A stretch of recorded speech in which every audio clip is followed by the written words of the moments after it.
a very royal narcissist.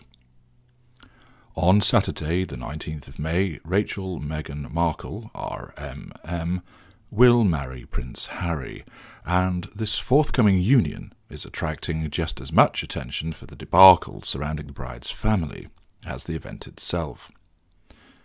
I will be far more interested in the FA Cup, which takes place on the same day, but one cannot avoid the repeated mention of the forthcoming royal nuptials, and thus Miss Markle comes under scrutiny.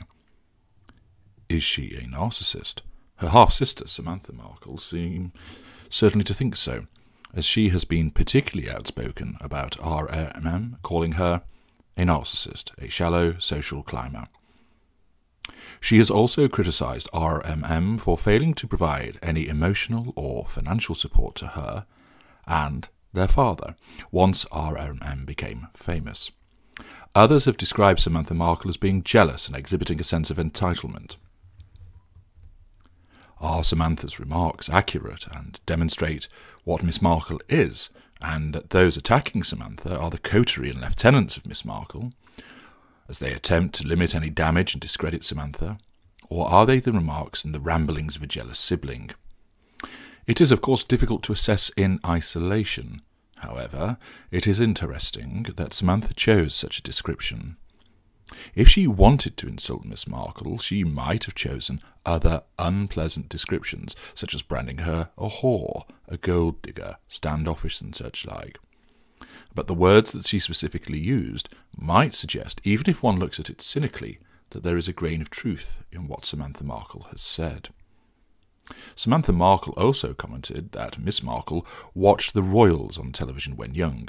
Well, there is hardly anything unique in that, and that RMM preferred Harry as she has a soft spot for gingers, presumably gingers that are princes and millionaires, and it was always her ambition to be a princess. It's hardly a revelation that a young girl wants to be a princess. Many do aspire to that dream as part of their childhood, and drop such a notion as they grow older. Other family members have not been shy at expressing their opinion about Miss Markle. Her uncle, Michael Markle, stated, "I'm upset and surprised about not being selected, but if they don't want to be there, then I don't want to go," as he talked about being invited to the royal wedding. Half-brother Tom Markle Jr. remarked, "She's torn our entire family apart. She's clearly forgotten her roots." He claims he sent her a congratulatory letter on her engagement, which was not replied to. Two other uncles have been snubbed, one a bishop, admittedly of his own created church, and the other a retired US diplomat, who appears to be of good standing. It appears only two family members of Miss Markle have actually been invited to the wedding, and the farce surrounding her father's non-attendance on her wedding day, has clogged up many a news feed. It transpires that it is her mother, Dariah Ragland, who will attend and give Miss Markle away. Her mother has only arrived in the UK 3 days ago, which is interesting, as one might have expected a longer attendance for her in the United Kingdom in order to prepare for the wedding and assist her daughter, given its high-profile nature. Is it the case she did not want to come sooner? Or perhaps someone didn't want her there earlier? Is it the case that Miss Markle is surrounded by a dysfunctional family and thinks it's better that they should not attend the wedding? Or is it the case that whilst her family may have their issues, they naturally wish to share in Miss Markle's happy wedding day, and would do so without complication? But Miss Markle sees their attendance and involvement as embarrassing, a reminder of a world that she came from, that she now wants to forget, as she is in the rarefied atmosphere of royal life, and thus is most content to keep them an ocean away and uninvited. One would suggest that a caring individual would most likely invite family because, well, they are family. Yes, the odd relative may not be invited for cogent reasons, but to only have two family members attend does smack of a calculated decision to keep them away because they no longer serve any purpose, and, moreover, would damage Miss Markle's carefully cultivated image. If that is the case, such behaviour is in line with the narcissistic behaviour of maintaining a particular appearance and cutting people off quite readily. Such a conclusion gains credence with the revelations from former friend Ninaki Priddy, who was friends with Miss Markle for 30 of Miss Markle's 36 years on this planet. Miss Priddy commented, "Meghan was calculated, very calculated in the way she handled people and relationships. She is very strategic in the way she cultivates a circle of friends. Once she decides you're not part of her life, she can be very cold. It's this shutdown mechanism she has. Miss Pretty's observation, if accurate, paints a picture of significant narcissistic behaviour by demonstrating calculated behaviour to achieve an aim. Friendship is developed for ulterior gain, not for the friendship itself. Switching behaviour, white to black. The swift execution of such behaviour, evidencing a lack of empathy. Having been a friend for such an extensive time period, Miss Pretty must have some basis for the remarks. Might she, however, be just a jealous friend? Well, her friendship ended with Miss Markle owing to the way that Miss Markle treated her first husband, Trevor Engleton. Miss Pretty's disapproval of such behaviour supports that she has empathy, and therefore lends credence to her credibility with regard to her observations being ones generated out of concern, as opposed to out of jealousy. Miss Markle and Mr. Engleton were together for 6 years and married in 2011. Soon after, Miss Markle achieved her breakthrough role as an actress in the series Suits and moved to Toronto in Canada. Mr. Engleton was the one who travelled back and forth from California to Toronto to support his wife. He put in the miles as he shuttled to and from Miss Markle with no suggestion that she reciprocated. Notwithstanding Mr. Engleton's dedication, the marriage did not last long, and they split and divorced in 2013. Mr. Engleton commented that the split came out of the blue, and that Miss Markle posted the engagement and wedding rings back to him to show it was over. Did Miss Markle disengage from Mr. Engleton without explanation, just relying on the symbolic act of returning the rings? If so, such haughty and dismissive behaviour would accord with the behaviour of a narcissist. Miss Pretty explained that once the nuptials had been secured between the two, Miss Markle behaved like a light switched off. This is further indicative behaviour demonstrating that once Miss Markle felt her relationship with Mr. Engleton was secured through marriage, she had control, and therefore need not behave towards him in a favourable way. In other words, the golden period came to an end. Apparently, RMM had commented about Mr. Engleton previously. If anything were to happen to Mr. Engleton, she wouldn't be able to go on. Yet, Miss Markle was the one who ended the marriage.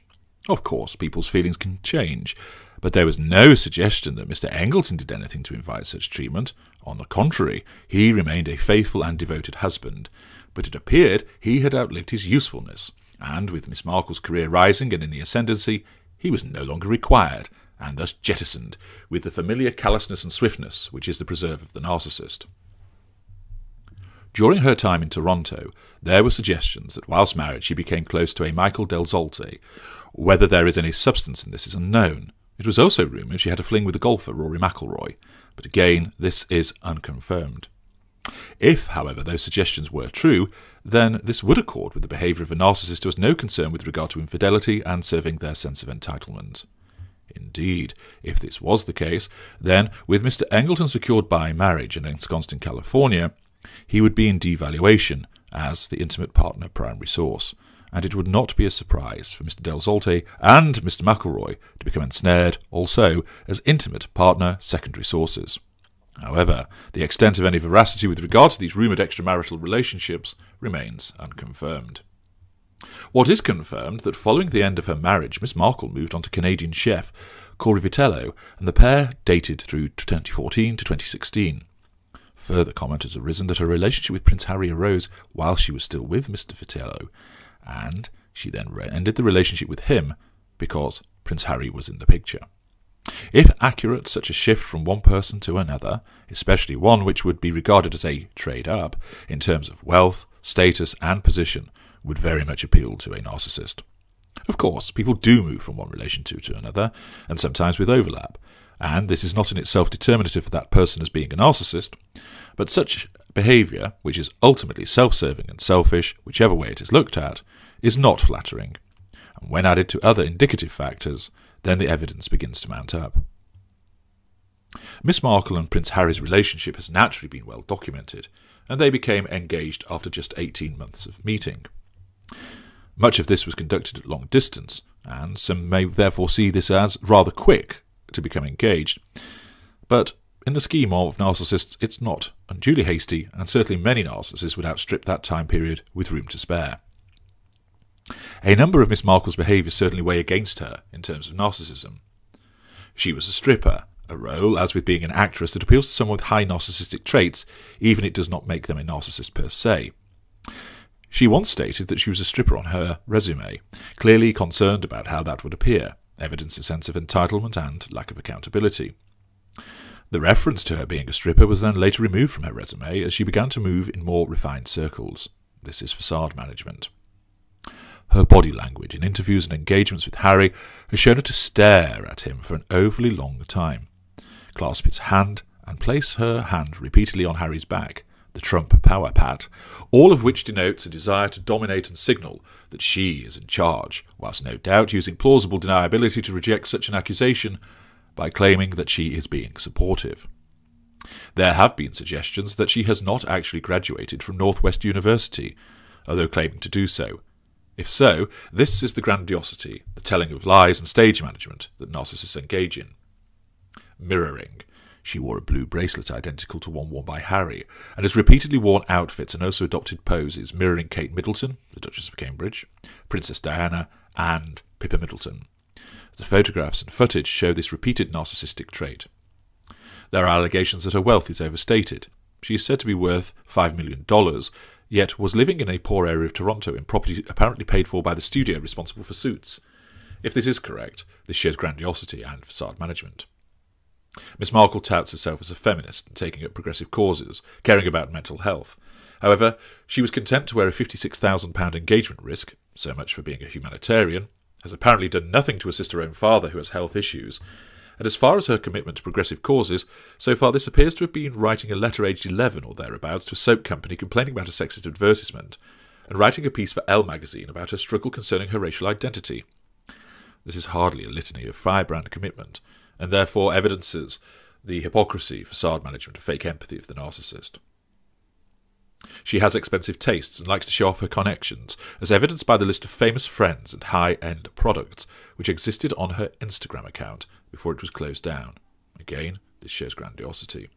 Prince Harry has never met her father, which seems a very strange step given that he is the father of the bride, and Prince Harry has no difficulty in travelling around the world. Does Miss Markle want to keep those troublesome, facade-damaging relatives away from her targets, perhaps? The typical narcissistic behaviour of compartmentalising their lives and isolating perceived troublemakers is evidenced here. Many of Prince Harry's childhood friends have not been invited to the wedding, but many celebrities have.